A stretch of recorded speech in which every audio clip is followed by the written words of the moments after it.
सार वचन राधा स्वामी वार्तिक भाग दूसरा वचन 61।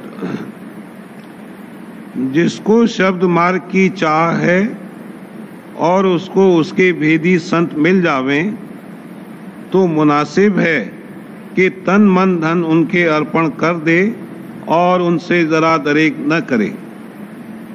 वचन 62।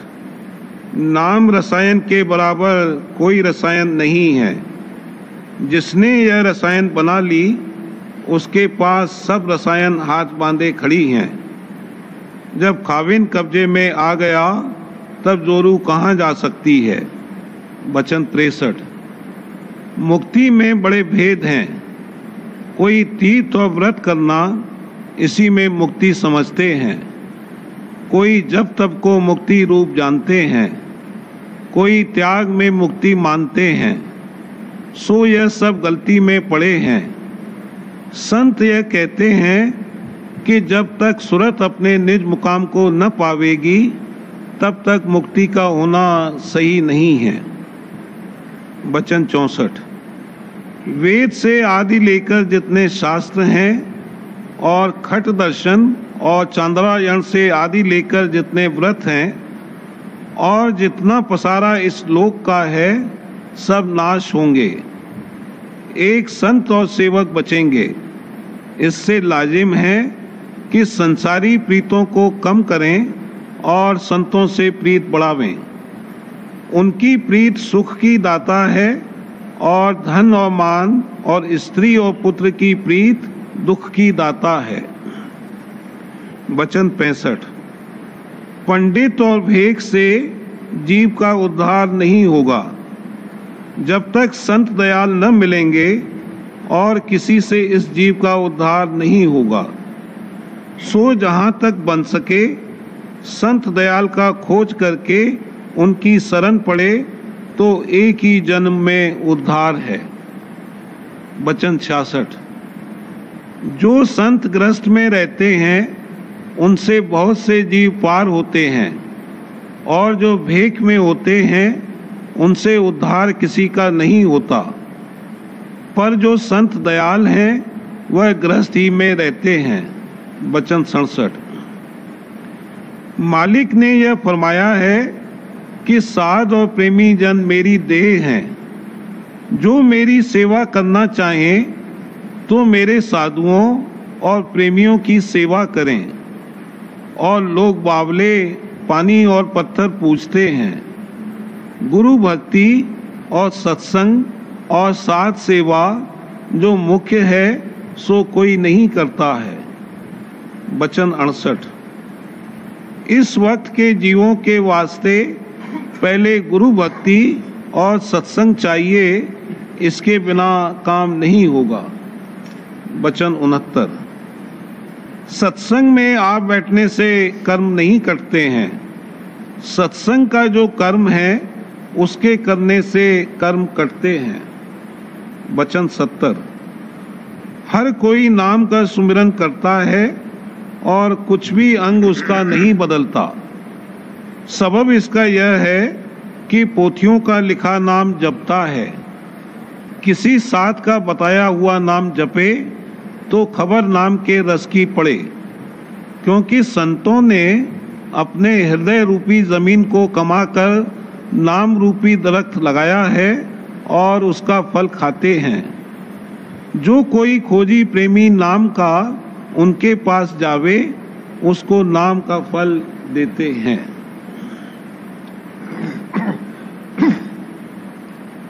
प्रेम पत्र राधा स्वामी चौथा भाग प्रकार 18वां।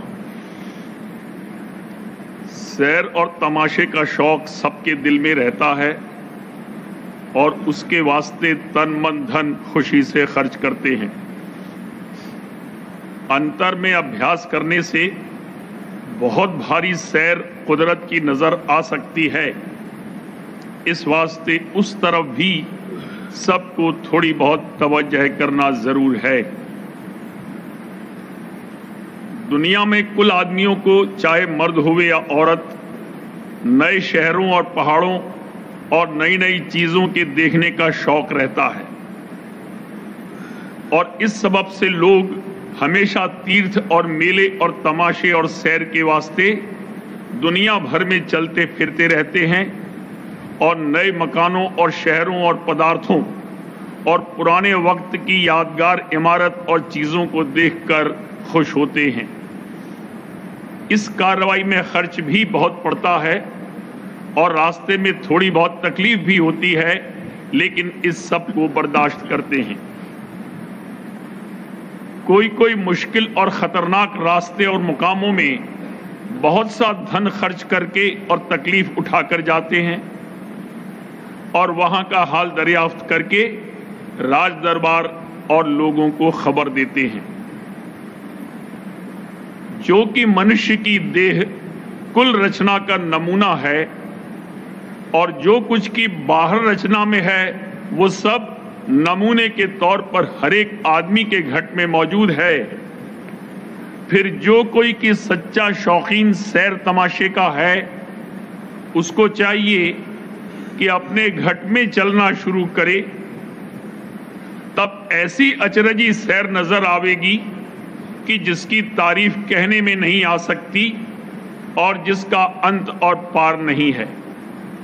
यानी उम्र भर बल्कि 2-3 जन्म तक चलता रहे और हमेशा नई कैफियत देखकर मगन होता जावे। इस सैर का कुछ इशारा और भेद संतों ने अपनी बानी में लिखा है, लेकिन जो कुछ की कैफियत है वो देखने ही के ताल्लुक है, जो कि त्यों लिखने में नहीं आ सकती। जो घट की यात्रा करना चाहे उसको चाहिए कि संत सदगुरु के सत्संग में जाकर भेद सिद्धांत स्थान यानी कुल मालिक राधा स्वामी के धाम का और भी रास्ते और मंजिलों का और तरीका चलने का दरियाफ्त करे और सच्चे मन से कुल मालिक की शरण इख्तियार करके विरह और प्रेम अंग के साथ अभ्यास उस जुगत का शुरू करे तो आहिस्ते आहिस्ते रास्ता तय होना शुरू होगा और कुछ कुछ कैफियत भी अंतर में नजर आती जाएगी। संत सदगुरु के सत्संग में जीव को खबर पड़ेगी कि क्या क्या सामान सफर का उसको संग लेना चाहिए और क्या क्या फिजूल असबाब छोड़ देना मुनासिब है।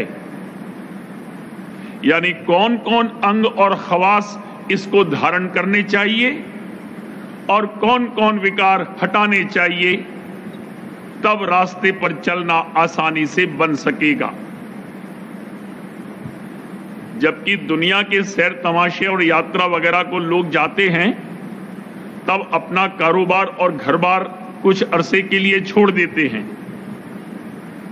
लेकिन घट की यात्रा के वास्ते जरूरत ऐसी कार्रवाई की नहीं है। यानी गृहस्थ में रहकर और रोजगार करते हुए ये काम शुरू कर सकते हैं, लेकिन सच्चा शौक कुल मालिक राधा स्वामी दयाल के दर्शनों का जरूर चाहिए, चाहे वो थोड़ा होवे। तो वो सत्संग और अभ्यास की मदद से आहिस्ते आहिस्ते बढ़ सकता है। बिना सच्चे शौक के दुनिया में भी कोई सैर और तमाशे के वास्ते सफर की तकलीफ और खर्च गवारा नहीं कर सकता। फिर परमार्थ में भी बिना सच्चे शौक कुल मालिक के दर्शनों के और संत सदगुरु की सेवा और सत्संग के कोई घट में रास्ता तय नहीं कर सकता। दुनिया के सैर तमाशे में सिर्फ दृष्टि का भोग है और मन को नई चीजें देखकर कुछ आनंद मिलता है, लेकिन जो अपने घट में सैर करना शुरू करे तो उसको सिवाय कुदरत की नई नई और अचरजी रचना और खेल नजर आने के इस कदर आनंद और रस दिन दिन प्राप्त होता जाएगा कि उसके मुकाबले में दुनिया के तमाशे और रस और स्वाद आहिस्ते आहिस्ते फीके पड़ते जाएंगे और कुल मालिक राधा स्वामी दयाल का थोड़ा जलवा देखकर और उनकी दया की परख करके चरणों में प्रीत और प्रतीत जागती जावेगी और वो एक दिन धुरधाम में पहुंचाकर छोड़ेंगे। और वो धुरधाम अजर और अमर है और महाचैतन्य और महाआनंद और महाप्रेम का भंडार है कि जहां पहुंचकर जीव भी अमर और अजर हो जाता है और परम आनंद को प्राप्त होकर जन्म मरण और देहियों के दुख सुख से हमेशा को बच जाता है। इसी का नाम सच्ची मुक्ति और पूरा उद्धार है।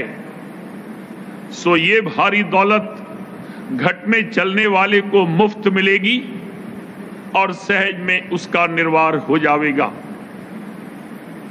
इस वास्ते ये काम यानी अपने घट में सैर करना हर एक को थोड़ा बहुत करना मुनासिब है।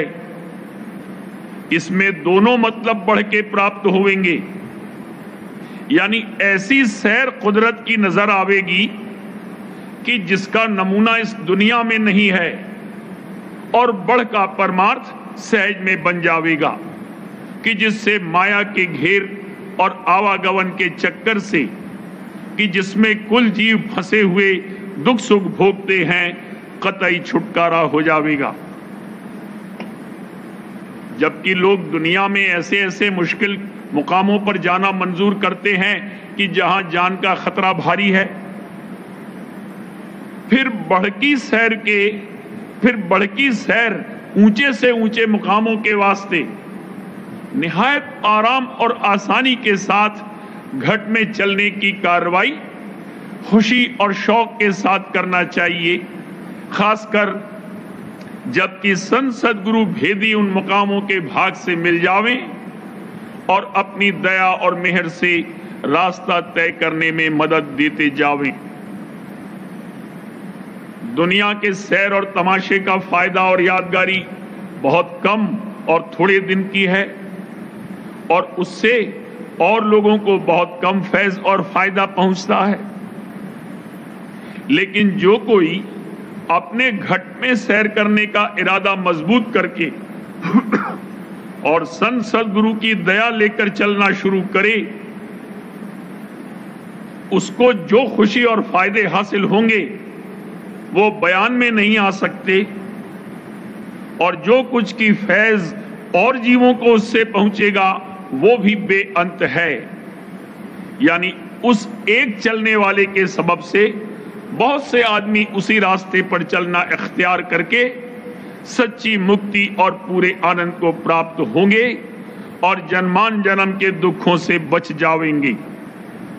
फिर ये सिलसिला एक से दूसरे को फैज पहुंचने का जारी होकर न मालूम कितने देश और किस कदर अरसे तक और कितने जीवों को फायदा पहुंचावेगा कि जिसका शुमार नहीं हो सकता।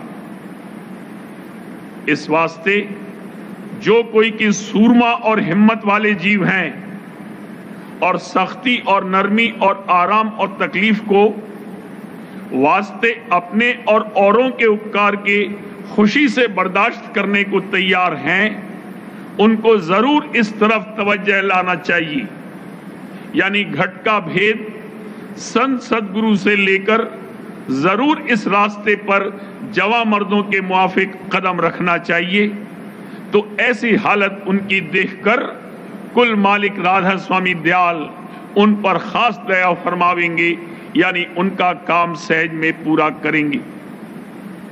ऐसे सूरमा और प्रेमी भक्तों की कार्रवाई की शोहरत और महिमा देशों में आप ही आप फैलती है और अनेक जीव कुल मालिक की मौज से अपने कल्याण के निमित्त उनकी तरफ रुजू करते हैं और फायदा उठाते हैं, बल्कि बाद उनके देह और दुनिया के छोड़ने के भी जीवों का उपकार उनके सबब से जारी रहता है।